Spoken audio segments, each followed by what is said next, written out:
back for more counters here. This time we are countering an angle. We are defending against an angle number 1 strike by our opponent, and we're using an angle number 1 block to block it, reinforcing his hand with our hand. Of course, the stick comes to chamber as usual, and then from there we are countering with a Wittek thrust to the outside of his arm this time. And once again, a Wittek thrust, or a Wittek strike, is just a downward strike to the top of his head using our wrist in a whipping motion.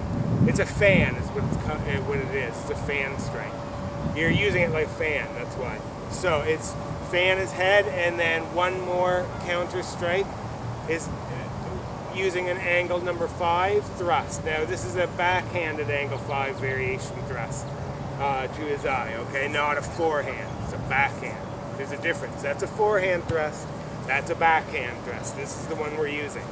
Okay, so he strikes me with an angle 1.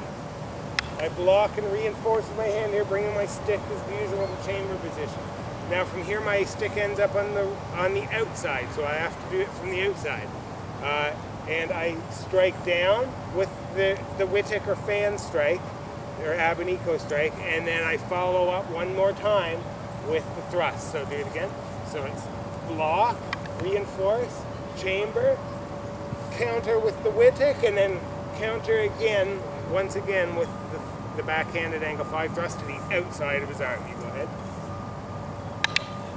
Yep. And my turn. And your turn.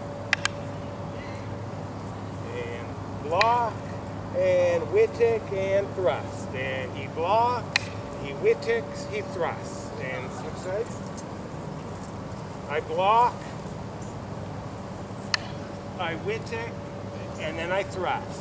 He blocks, he Witteks, and then thrusts.